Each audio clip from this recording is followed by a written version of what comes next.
आप सभी को मेरा नमस्कार। बच्चों, आज क्लास 10th में केमिस्ट्री में हम chapter number 4 carbon and it's compounds पढ़ेंगे। यानी कार्बन और इसके यौगिकों के नाम से चैप्टर में विस्तार से दिया गया है, जो मैं आज स्टार्ट कर रही हूँ। सबसे पहले तो बच्चों हमें जानना है कार्बन क्या है।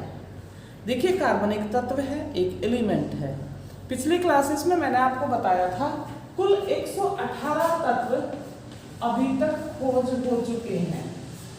इन 118 तत्वों में से बच्चों एक तत्व है कार्बन और 117 तत्व अन्य हैं। Other elements 117। तो देखिए, जितने कंपाउंड्स ये अकेला कार्बन बना लेता है, उतने कंपाउंड्स ये 117 तत्व भी आपस में मिलकर नहीं बना पाते। दैनिक जीवन में यूज होने वाली जो सामग्रियां हैं, सामान हैं, उनमें सर्वाधिक वस्तुएं हम कार्बन युक्त ही इस्तेमाल करते हैं। प्रातः उठने के बाद टूथब्रश, पेस्ट, प्लास्टिक की बाल्टी, मग, बर्तन, साबुन, कॉपी, किताब, bag, black board, furniture, television, यानी घर में पाई जाने वाली हमारी डेली यूज का जो सामान है, उसमें से 90% सामान कार्बन युक्त ही होता है, कार्बनिक पदार्थों से ही बना होता है। तो देखना ये है कि ऐसी क्या क्वालिटी है, क्या विशेषता है कार्बन में कि जो इतने सारे कंपाउंड्स ये बना लेता है। तो देखिए, मैं आपको बताऊंगी, इसके दो फैक्टर्स हैं, दो रीजन्स हैं। नंबर 1, कार्बन एक सहसंयोजी यौगिक है और इसकी वैलेंसी 4 है। कार्बन जो इसका परमाणु क्रमांक है वो 6 है और परमाणु भार 12। इलेक्ट्रॉन्स की संख्या 6, इलेक्ट्रॉनिक कॉन्फ़िगरेशन 2 और 4। तो आउटर मोस्ट शेल में 4 इलेक्ट्रॉन होने के कारण कार्बन सहसंयोजकता, शेयरिंग ऑफ इलेक्ट्रॉन्स रिप्रेजेंट करता है। और कार्बन की संयोजकता 4 है और वो सहसंयोजी स्वभाव का है, इसीलिए कार्बन अधिक से अधिक कंपाउंड्स बना लेता है। इसका दूसरा रीजन है बच्चों bond energy. Bond energy, carbon की जो बॉन्ड एनर्जी है वो 84 किलो कैलोरी प्रति मोल है।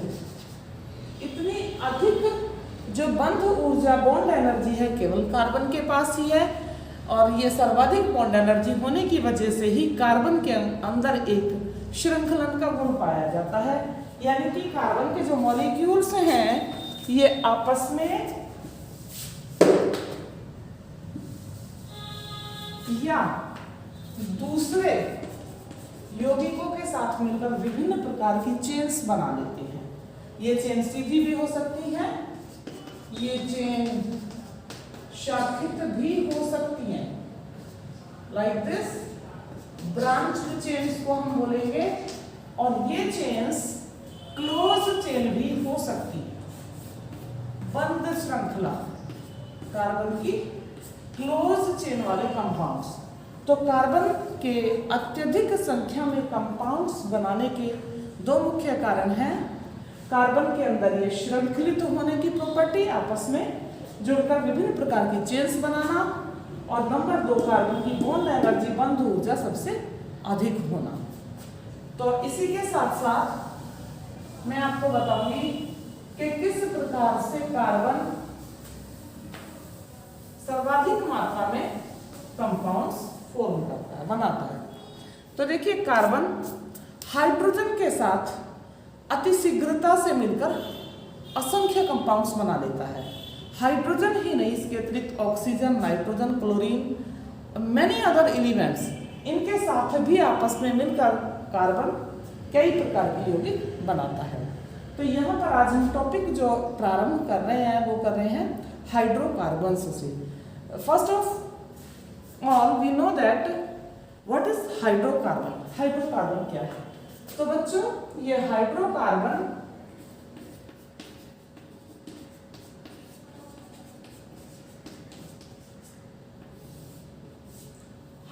कार्बन कार्बन और हाइड्रोजन से मिलकर बने हुए यौगिक होते हैं, यानी कि ऐसे यौगिक जिनमें कार्बन और हाइड्रोजन दोनों पाए जाते हैं, या कार्बन और हाइड्रोजन मिलकर जिन यौगिकों का निर्माण करते हैं उनको हम हाइड्रोकार्बन कहते हैं। तो हम कैसे लिखेंगे? कार्बन व हाइड्रोजन से बने यौगिक।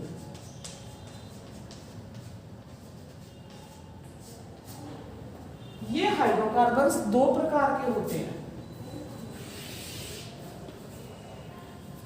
नंबर 1 संतृप्त हाइड्रोकार्बन, संतृप्त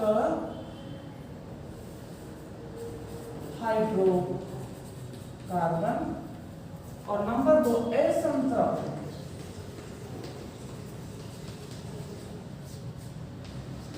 हाइड्रोकार्बन। संतृप्त हाइड्रोकार्बन्स यानी सैचुरेटेड हाइड्रोकार्बन, ऐसे हाइड्रोकार्बन्स जिनमें कार्बन के बीच सिंगल बॉन्ड्स पाए जाते हैं। असंतृप्त यानी अनसैचुरेटेड हाइड्रोकार्बन्स, ऐसे हाइड्रोकार्बन्स जिनमें कार्बन के बीच में डबल या ट्रिपल बॉन्ड पाए जाते हैं। तो संतृप्त हाइड्रोकार्बन्स को हम एल्केन कहते हैं।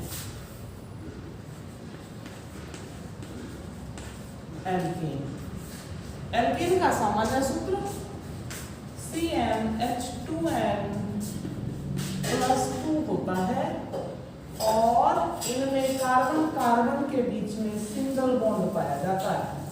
और इन कंपाउंड्स को बोलते समय या लिखते समय जो हम अनुलग्न या बाद में लगने वाली ध्वनि है उसे हम एन कहते हैं, एल्केन। तो इनका अनुलग्न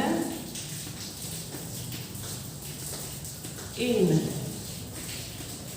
इसी प्रकार से असंतृप्त हाइड्रोकार्बन पुनः दो प्रकार के होते हैं। नंबर 1 एल्कीन CnH2n, और इधर एल्काइन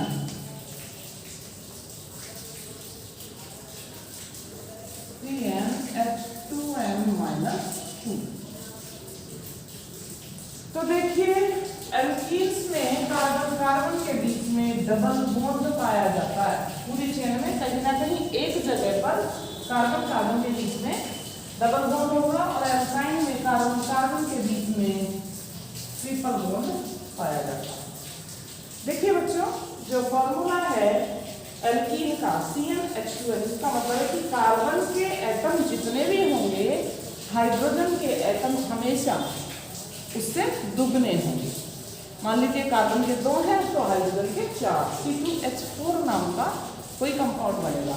उसी प्रकार एल्काइन जितने भी कार्बन के परमाणु या एटम हैं, हाइड्रोजन के एटम दुगने से 2 कम होंगे, दुगना करके 2 लेस कर देंगे। और उसी प्रकार से जो एल्केन है, इनमें जितने भी कार्बन के एटम हैं, कार्बन के परमाणु हैं, हाइड्रोजन के परमाणु दुगने से 2 अधिक होंगे। तो बच्चों, हाइड्रोकार्बन का मतलब है कार्बन और हाइड्रोजन से बने यौगिक। ये 2 प्रकार के होते हैं, संतृप्त हाइड्रोकार्बन और असंतृप्त हाइड्रोकार्बन।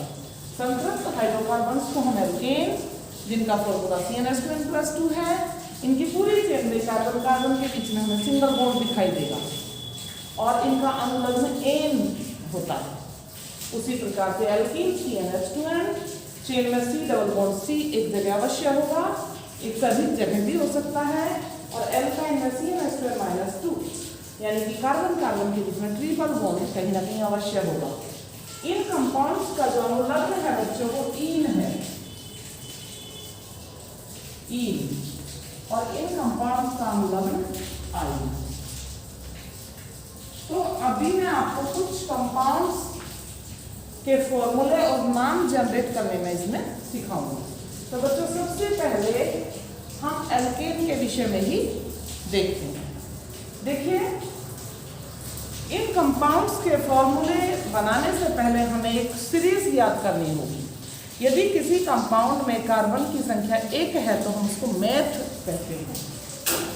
और कार्बन संख्या 2 होने पर F, कार्बन की संख्या 3 है तो प्रोप बोलेंगे, कार्बन की संख्या 4 है तो but, carbon 5 pent, carbon 6 hex, carbon 7 को हेप्ट, कार्बन 8 को ऑक्ट बोलते हैं, कार्बन 9 को नॉन और कार्बन 10 को हम डेक बोलते हैं। क्लास 10th में केवल डेक यानी कार्बन 10 तक के कंपाउंड्स का ही हमें अध्ययन करना है। आगे भी काफ़ी लंबी सीरीज है जो हम फर्दर क्लासेस में स्टडी करेंगे।